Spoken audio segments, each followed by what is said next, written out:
पछतावा अतीत को बदल नहीं सकता और चिंता कभी भविष्य को सुधार नहीं सकती। इसलिए वर्तमान का आनंद लेना ही जीवन का सच्चा सुख है। नमस्कार, गुड मॉर्निंग, राधे राधे दोस्तों। स्वागत है आपका मेरे एक नए स्टडी ब्लॉग में। मैं अपने ब्लॉग की शुरुआत करती हूँ इस मोटिवेशन कोट के साथ। अगर हम अपने पुराने अतीत पर पछताते रहें, उसको ही सोचते रहें या भविष्य की चिंता करते रहें, तो उससे ना तो हम आज जी सकते हैं और ना आने वाले फ्यूचर को सुधार सकते हैं।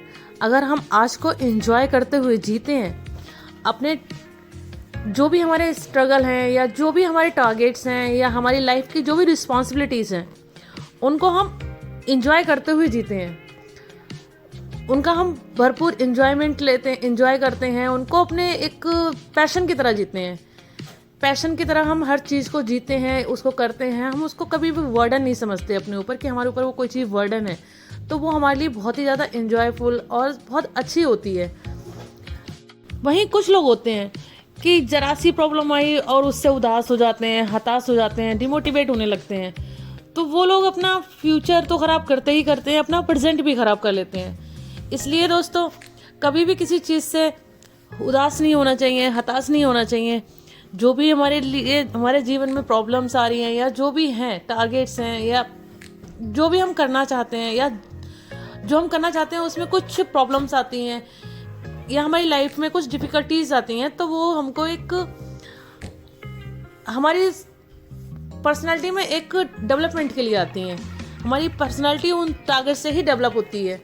जितने हम टारगेट्स को लेते हैं या जितने हम अपनी लाइफ को अच्छे से जीते हैं, हम किसी चीज़ से हार नहीं मानते हैं। उसने हम अगर मान लीजिए आज छोटी छोटी कुछ प्रॉब्लम्स है, आज हम उनसे हार नहीं मानते हैं, उन्हें बहुत ईजिली हम जी जाते हैं, आगे को उनको हम फेस कर लेते हैं और अपनी लाइफ को यूं ही चलती रहती है जैसे हमारी चल रही है, फुल एंजॉयमेंट, कोई चेंजेस नहीं आता है। तो कल हम बड़े अगर कोई प्रॉब्लम्स भी आती है तो हम उसको भी आसानी से फेस कर लेते हैं।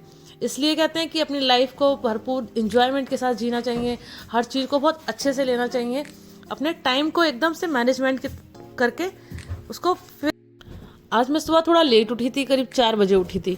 लेट इसलिए बोल रही हूँ क्योंकि आज बच्चों का स्कूल है और 4 से मुझे सिर्फ 3 ही घंटे की स्टडी मिलेगी। 3 घंटे भी वो 2-2.5 घंटे ही रह जाएगी क्योंकि आधी घंटा बार बार इधर उधर उठने में हो जाता है, कभी प्यास लग रही है, कभी कुछ है, तो इस तरह से हो जाता है। तो वो सिर्फ 2.5 घंटे की ही स्टडी मिलेगी क्योंकि बच्चों का स्कूल है, तो मुझे 7 बजे अपनी स्टडी को बंद करना पड़ेगा।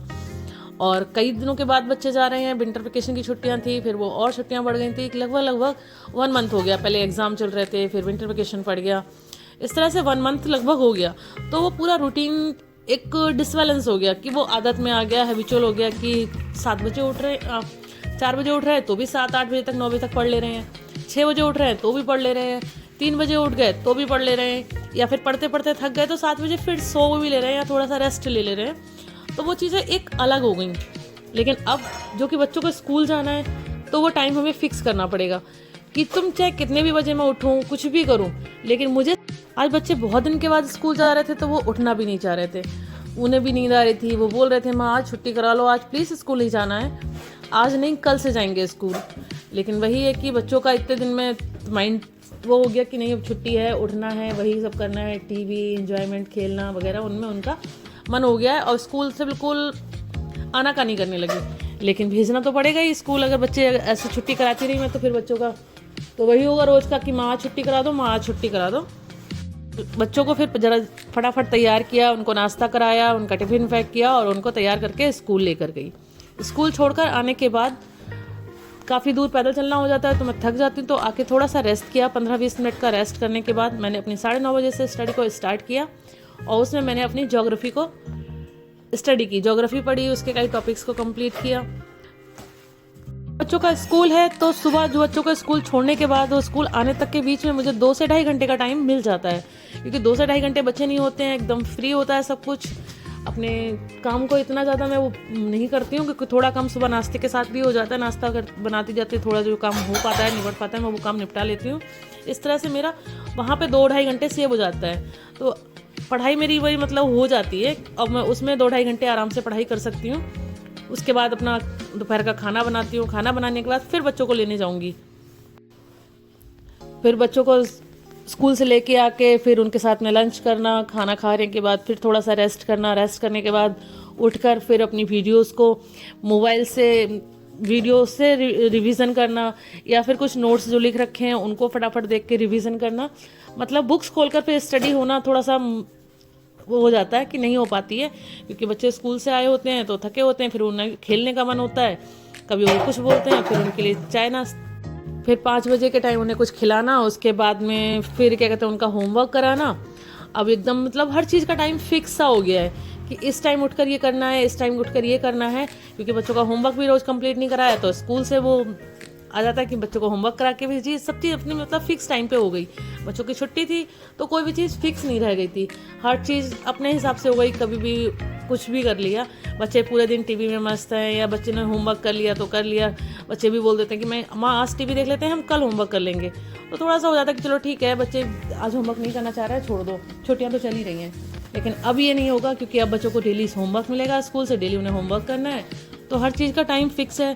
तो इस तरह से स्टडी का भी टाइम फिक्स हो जाएगा, क्योंकि बच्चे दिन में थक जाते हैं तो बच्चे जल्दी सो भी जाएंगे 9 साढ़े 9 तक, नहीं तो बच्चे 10 बजे तक सो पाते हैं। तो इस तरह से मेरी स्टडी का रूटीन रहता है, मॉर्निंग से इवनिंग तक हो जाती है। अभी भी मतलब इस टाइम भी मैं टाइम आराम से निकाल लूँगी, 6 से 7 घंटे का बुक्स के साथ प्लस रिवीजन, मतलब 8 से 9 घंटे का टाइम अभी भी निकाल लेती हूँ। कोई भी वो हो, बच्चों को चाहे स्कूल जाना हो चाहे छुट्टी हो, उतना टाइम मैं मैनेज कर लेती हूँ। बस ये है कि कभी कभी कुछ काम घर में ज़्यादा हो जाए या कुछ हेल्थ इशूज़ हो जाए तो थोड़ा सी प्रॉब्लम हो जाती है, तो थोड़ी स्टडी कम हो जाती है, लेकिन मैं ज़्यादातर मैनेज करती हूँ और कर लेती हूँ। आपको वीडियो कैसी लगी है? अच्छी लगी हो तो लाइक करें, सब्सक्राइब करें।